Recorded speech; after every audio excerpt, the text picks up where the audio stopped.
السلام عليكم ورحمة الله وبركاته. ازيكم يا حبايب قلبي؟ عاملين ايه النهاردة؟ ان شاء الله بنختصر الكلام عشان ما بنطولش كلام في الفيديو. النهاردة ان شاء الله هنعمل مع بعض طريقة الكرشة بطريقة ممتازة، بدون حمص، بدون سليق، بدون تقلية، يعني خفيفة جدا ولذيذة جدا وطعمها خطير. ولو جربت الطريقة اللي انا بعملها بيها دي مش هتبطليها خالص. دلوقتي انا حاطة الحلة على النار تنشف زي ما انتم شايفين كده، بدون دهون خالص برضو، يعني مش هنحط فيها اي دهون لان اصلا الكرشه كده كده بيبقى فيها نسبه دهون عاليه في الظهر بتاعها. بعد ما بننضفها ونخليها زي القشطه، برضه هوريكم طريقه التنظيف بتاعتها عامله ازاي. دولت هنا 3 كيلو من الكرشه انا منضفاها مخلياها زي الفل زي ما انتم شايفين كده، من الوش ومن الظهر مخلياها زي القشطه. شايفين الدهنه بتاعتها بيضه ازاي اهو. انا مش هحط دهون عشان هي فيها نسبه دهون، بيبقى فيها نسبة دهون اهي. شايفين دهنتها بيضة زي القشطة. والكرشة معايا انا بفضل اغسل فيها بالثلاث ايام عشان تنضف. بفضل انقعها في الخل والليمون والملح والدقيق واغسلها واشطفها وارجع انقعها تاني مرتين تلاتة عشان ميبقاش ليها ريحة كريهة. دلوقتي انا منضفة الكرشة زي ما انتوا شفتوا كده، مخليها زي الفل. وحطيت الحلة بتاعتي على النار تنشف. امسك الكرشه بتاعتي اعصرها كده بس بايدي كده، معلش التصوير مش باين عشان البوتاجاز عليه حاجات. سامعين بقى الطشطشه دي؟ هي دي اللي انا عايزاها. عصري كده، بصوا ما فيهاش ميه خالص اهي، خليها زي الفل. ابتدي بقى انزلي كده بالكرشه بتاعتك.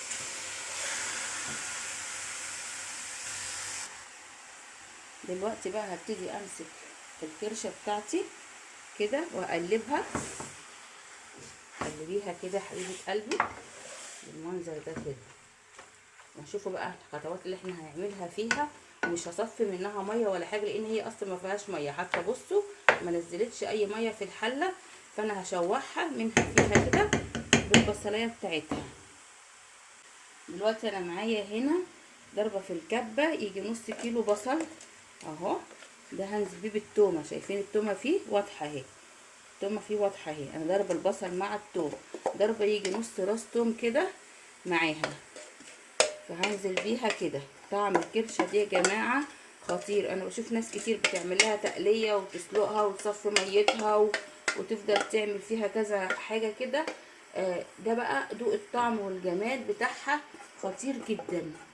طعمها هيعجبك جدا جدا وخفيفه ومن غير حمص، ومش هنحط عليها حمص ومش هنحط عليها اي حاجه. هتطلعي احلى كرشه هتعمليها.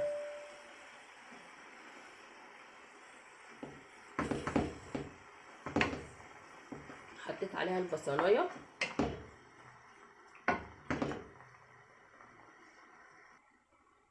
وهنزل عليها بحبه فلفل اسمر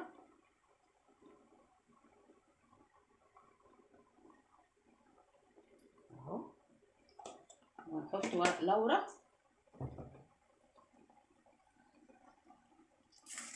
يجي 4 5 ورقات ورق لورا كده طبعا عشان الكرشه بيبقى ليها ريحه. فانا مخليها والله ما ليهاش ريحه كرشه خالص، انا مخليها زي الفل. بس برضو لازم نحط لها التوابل بتاعتها اللي تخليها طعمها جميل.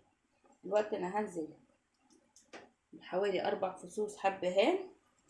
انا نزلت الفص ودولت 3 تانيين ولا 4 تانيين عشان الحبهان عندي صغير.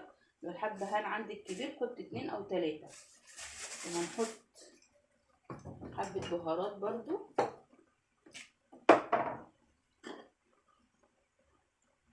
البهارات دي يا جماعة انا عاملاها ورق لورا على حبهان على كزبرة صيني على فلفل اسمر، وهضيفهم برضو عليها كده بيدوها طعم جميل قوي. هنبتدي بقى دلوقتي نقلب ولسه في حاجات تانية هنحطها. بصوا بدأت تنزل ميتها، المية بتاعتها بيضة زي القشطة. الريحة بقى هتجيبلك في اخر الشارع، جميلة جدا.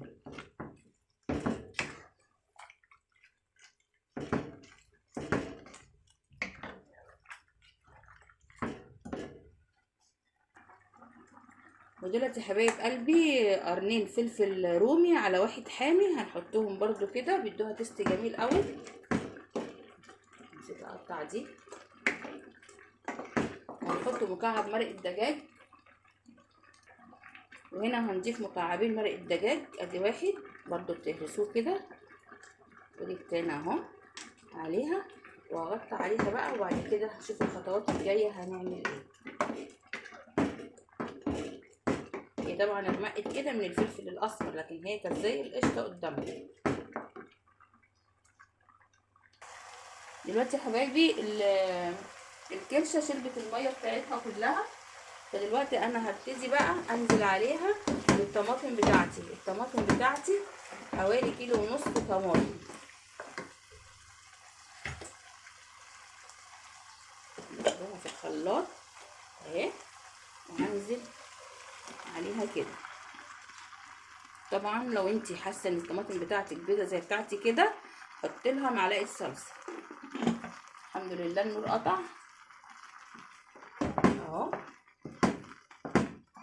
نقلب بقى برضو ونشوف بقيه المكونات اللي هنعملها عليها ايه.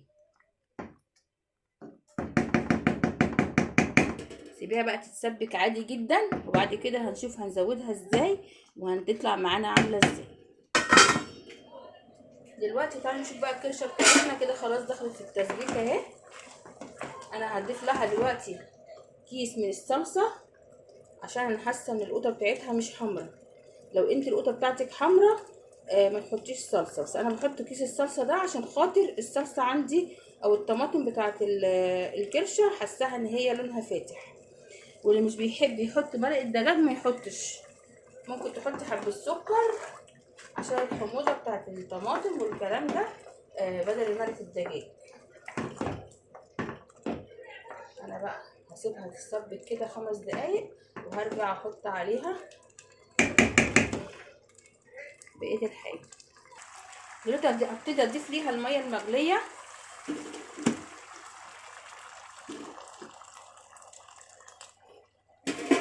كده، ومش هضيف لها الملح الا لما تقرب تخش تستوي. والكرشه يا جماعه ما تخليش تستوي لدرجه ان هي تتهري او تبقى طريه، خلي فيها عضه كده بيبقى طعمها جميل قوي اهو.